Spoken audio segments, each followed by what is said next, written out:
Everyone, start करते हैं class 10 का चैप्टर नंबर 6 ट्राइंगल्स। इसका एक्सरसाइज 6.4 का क्वेश्चन नंबर 5। क्वेश्चन नंबर 5 में क्या गिवन है? D E and F are respectively the mid points of sides A B B C and C A of triangle A B C. Find the ratio of the areas of triangle D E F and triangle A B C. तो हमें यहाँ पे क्या given है? Triangle दिया हुआ है A B सी और इनके मिड पॉइंट्स दिए हुए हैं डी ई एफ। लेकिन ये जो मिड पॉइंट्स दिए हुए हैं वो हमें किस साइड के बीच में रखना है, तो ये हमें कैसे पता चलेगा? देखो यहाँ पे रिस्पेक्टिवली दे दिया गया है। जो डी है रिस्पेक्टिवली मतलब कि जैसे ये पहले नंबर पे आया तो पहले नंबर पे ए बी का जो मिड पॉइंट होगा वो कौन सा होगा? डी होगा। बी सी का मिड पॉइंट ई होगा और सी ए का मिड पॉइंट एफ होगा। तो इसी हिसाब से हमें करना है, तो हम आगे पीछे नहीं कर सकते हैं। तो यहाँ पे ए बी का मिड पॉइंट कौन सा है? पहले नंबर पे ये है, पहले नंबर पे ये है, तो ए बी का मिड पॉइंट डी कर दिया। फिर बी सी का मिड पॉइंट ई कर दिया। फिर इसके बाद सी ए का मिड पॉइंट एफ कर दिया। अब यहाँ पे एक ट्राइंगल, जब हमने इन पॉइंट्स को मिलाया तो एक ट्राइंगल फॉर्म हो गया डी ई एफ। अब हमें क्या फाइंड आउट करना है? ये दिखाना है कि जो ट्राइंगल डी ई एफ है और जो ट्राइंगल ए बी सी है, इनका एरिया का रेशियो निकालना है। तो हम क्या करेंगे? अगर हमें इन दोनों ट्राइंगल के एरिया का रेशियो निकालना है तो इन दोनों ट्राइंगल को, एक छोटा वाला ट्राइंगल और बड़ा वाला ट्राइंगल ए बी सी, इनको हम पहले सिमिलर दिखाएंगे, फिर इसके बाद हम आगे की प्रोसेस करेंगे। तो सबसे पहले मुझे जो चीज़ गिवन में है मैं उसको लिखूंगी। गिवन में हमें दिया है जो ट्राइंगल है A B C and triangle, हमें ट्राइंगल ए बी सी दिया हुआ है एंड हमें ये दिया हुआ है कि जो डी ई एंड एफ, ये क्या है? मिड पॉइंट्स है। आर मिड पॉइंट्स ऑफ किसके? तो हमें उसी हिसाब से लिखना है। तो साइड पहली कौन सी है? ए बी, दूसरी साइड बी सी, तीसरी साइड सी ए। तो ये चीज हमें रिस्पेक्टिवली करके आप लिख सकते हो यहाँ पे, रिस्पेक्टिवली। ये हमें गिवन में है और हमें प्रूफ क्या करना है? तो टू फाइंड मीन्स हमें फाइंड आउट क्या करना है? तो टू फाइंड एरिया ऑफ जो ट्राइंगल है D E F divide by area of triangle A B C, इनका हमें रेशियो निकालना है। तो सबसे पहले हम क्या करेंगे? इन दोनों ट्राइंगल को सिमिलर दिखाएंगे। तो उसके पहले मैं आपको मिड पॉइंट थ्योरम बता देती हूँ, क्योंकि ये दोनों क्या है? मिड पॉइंट है। तो मिड पॉइंट थ्योरम क्या होता है? मिड पॉइंट थ्योरम, देखो मिड पॉइंट थ्योरम में क्या होता है कि अगर आपके पास एक ट्राइंगल दिया हुआ है, मान लेते तो ये ट्राइंगल पी क्यू आर, और अगर किसी भी दो साइड के मिड पॉइंट दी हुई है, कोई भी दो साइड ले लो, जैसे मैंने ये साइड ले लिया और ये साइड ले लिया, तो ये एस और ये टी, ये इसके क्या है? मिड पॉइंट्स है। तो जब हम क्या करते हैं, इन मिड पॉइंट्स को मिलाते हैं तो एक लाइन ड्रॉ हो रही है, लाइन बन रही है। तो ये जो लाइन सेगमेंट है ये पैरेलल होता है क्यू आर के। तो ये थ्योरम कहता है मिड पॉइंट थ्योरम, कि अगर आपके पास एक ट्राइंगल है और किसी भी दो साइड का मिड पॉइंट दिया हुआ है, जब हम उन दोनों मिड पॉइंट को मिलाते हैं, ज्वाइन करते हैं, तो जो लाइन बनती है, जो तीसरी साइड बची हुई है ट्राइंगल की, तो उसकी क्या होती है? पैरेलल होती है। तो मैं यहाँ से ये चीज़ लिख सकती हूँ कि जो एस टी है वो पैरेलल हो जाएगा क्यू आर के। और दूसरी चीज थ्योरम ये भी कहता है कि अगर ये जो एस टी है ये बराबर होता है हाफ ऑफ क्यू आर, मतलब क्यू आर का आधा होता है एस टी। तो मिड पॉइंट थ्योरम में यही चीजें दी हुई है, तो इसको ही मैं क्या करूँगी? इसमें यूज करूँगी। तो यहाँ से हम सोल्यूशन स्टार्ट करते हैं, क्योंकि हमें यहाँ पे मिड पॉइंट दिया हुआ है तो हम उसी का यूज करेंगे। तो सोल्यूशन में आपको लिखना है, तो वी नो दैट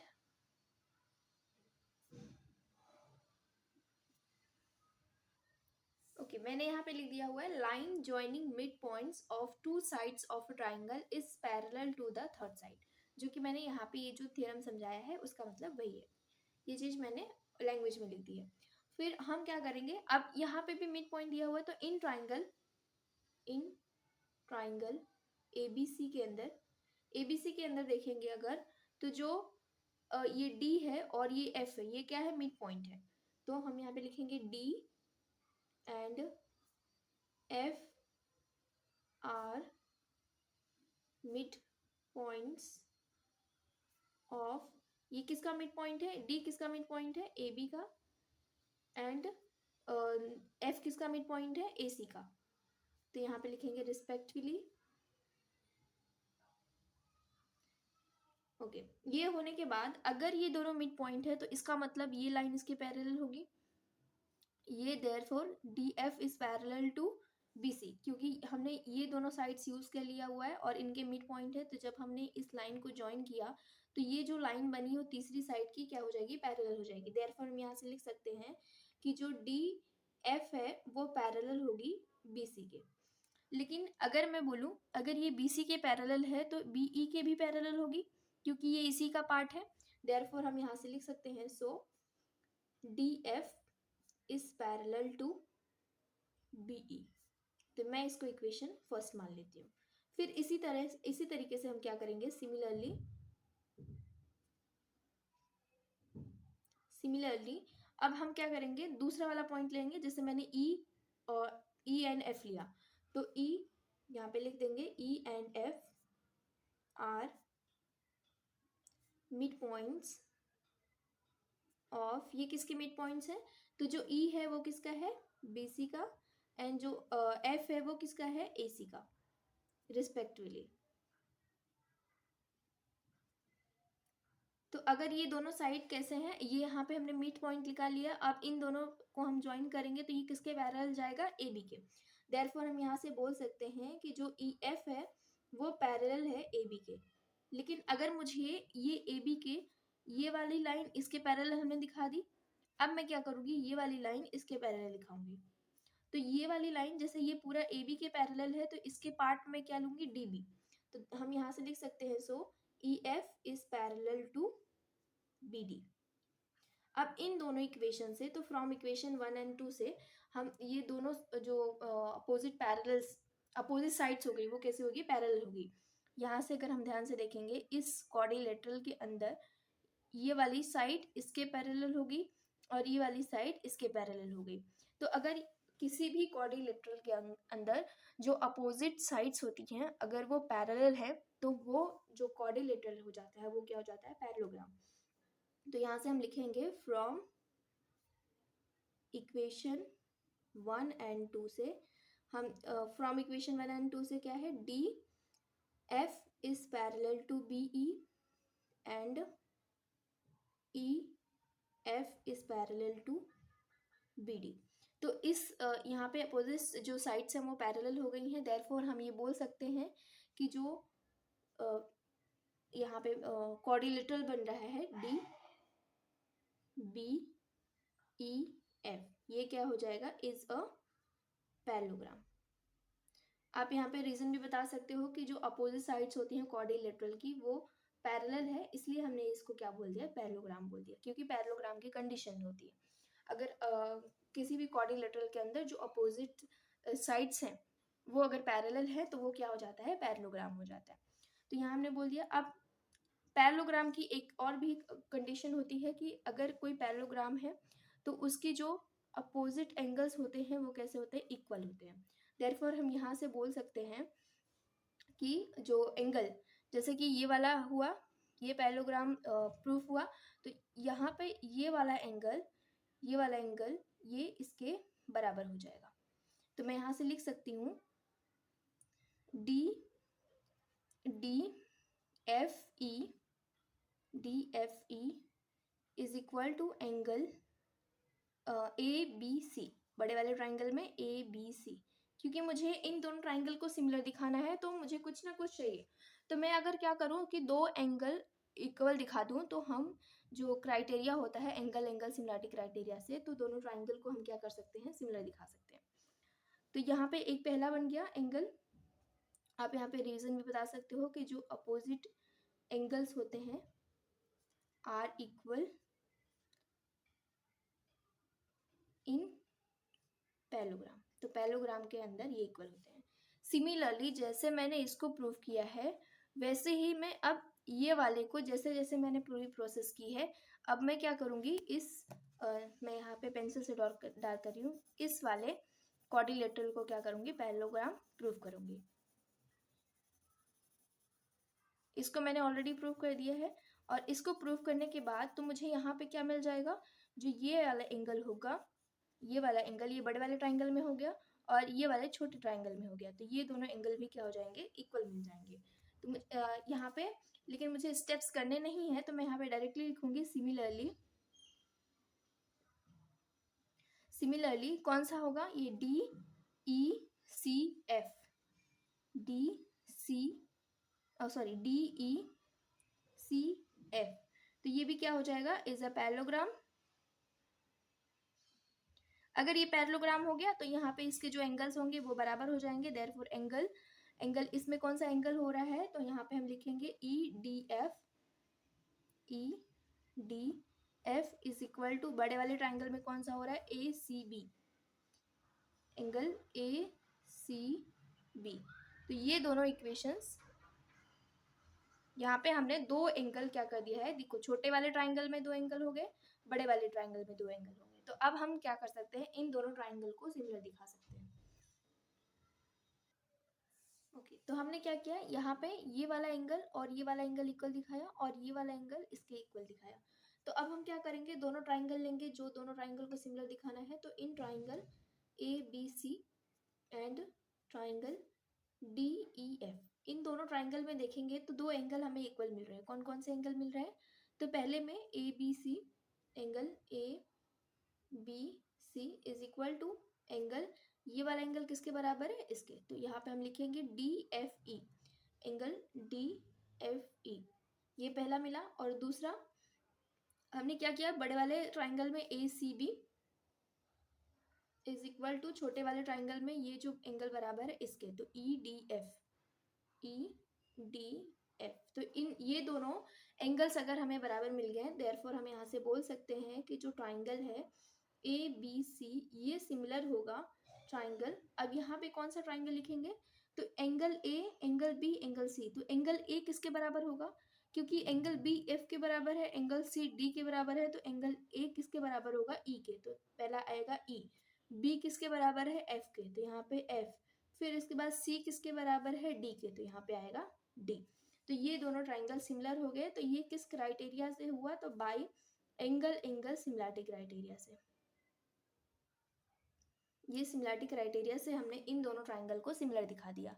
अब अगर ये दोनों ट्राइंगल सिमिलर हो गए हैं, तो हमें पता है, एक हमने थियरम पढ़ा हुआ है कि अगर कोई दो ट्राइंगल सिमिलर हैं तो उनके जो एरिया का रेशियो होता है, जैसे मैं मान लेती हूँ दो ट्राइंगल मैंने दे दिया ABC और छोटा वाला ट्राइंगल DEF, तो अगर ये दोनों ट्राइंगल क्या है, सिमिलर है, तो हम यहाँ पे ये बोल सकते हैं, थियरम जो था कि जो एरिया होगा, एरिया ऑफ, अगर मैं छोटे ट्राइंगल का DEF upon area of ABC, इनका जो रेशियो ये बराबर होगा करस्पॉन्डिंग साइड्स के स्क्वायर के। मतलब कि जैसे इसकी करस्पॉन्डिंग साइड, मतलब यहाँ पे DE अपॉन ये इसकी करस्पॉन्डिंग साइड्स हो गई AC, तो इसके स्क्वायर के बराबर होगा। तो ये थ्योरम हमने पढ़ा था, हम क्या करेंगे, उसी थ्योरम को यहाँ पे अप्लाई करेंगे। तो मैं यहाँ पे थ्योरम लिख देती हूँ। ओके, मैंने यहाँ पे थ्योरम लिख दिया, the ratio of the areas of two similar triangles is equal to the square of the ratio of their corresponding sides. तो मैंने यहाँ पे ये थ्योरम लिखा हुआ है। अब हम क्या करेंगे, कोई भी मतलब जो एरिया निकालना है, एरिया हमें फाइंड आउट क्या करना था, area of triangle DEF upon area of triangle ABC, इन दोनों ट्राइंगल के रेशियो का मतलब हमें एरिया निकालना था, सॉरी इनका रेशियो निकालना था। तो यहाँ पे हम क्या करेंगे, साइड्स ले लेंगे DE अपॉन इसमें AB। आप ये भी कर सकते हो, यहाँ पे जैसे हमने पिछले में कैसे प्रूव किया है ABC और EFD, तो यहाँ पे हमें क्या करना है, जैसे मैं पहले में ले रही हूँ DE, तो DE और यहाँ पे क्या आएगा AC, तो यहाँ पे मैं AC, इसका क्या करेंगे, होल स्क्वायर। अब देखो यहाँ पे जो डी ई था, डी ई, ये पैरेलल था किसके, ए सी के। अब मैंने एक थ्योरम बताया था, मिड पॉइंट थ्योरम में ये भी बताया था कि अगर आपके पास ये जो यहाँ पे मैं मिड पॉइंट थ्योरम वापस बताती हूँ, जैसे ए बी सी है, यहाँ पे मैंने डी ई किया और ये इसके पैरेलल है, तो ये पैरेलल बताया था। एक और बताया था कि जो डी ई होता है वो हाफ ऑफ ए सी होगा, ये चीज़। तो हम यहाँ पे ये चीज़ अप्लाई करेंगे, तो मैं यहाँ पे डी ई यहाँ पे क्या लिख सकती हूँ, हाफ ऑफ ए सी का होल स्क्वायर, और नीचे भी होल स्क्वायर लगाऊंगी तो ए सी का स्क्वायर। तो यहाँ से क्या हो जाएगा, तो होल स्क्वायर ओपन करेंगे तो ए सी का स्क्वायर डिवाइड बाय फिर यहाँ पे ए सी का स्क्वायर, तो ये कैंसिल हो जाएगा। तो रेशियो क्या आया, 1/4 आया। अब मैं इसी सम का मैं थोड़ा शॉर्टकट बताती हूँ कि शॉर्टकट में कैसे करना है। आपको जो सही लगे आप उसी मेथड से कर सकते हो। तो सेकेंड मेथड में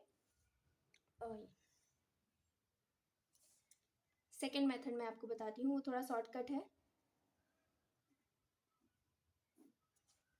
यहाँ पे मैं ट्राइंगल बनाती हूँ, सेम वही ट्राइंगल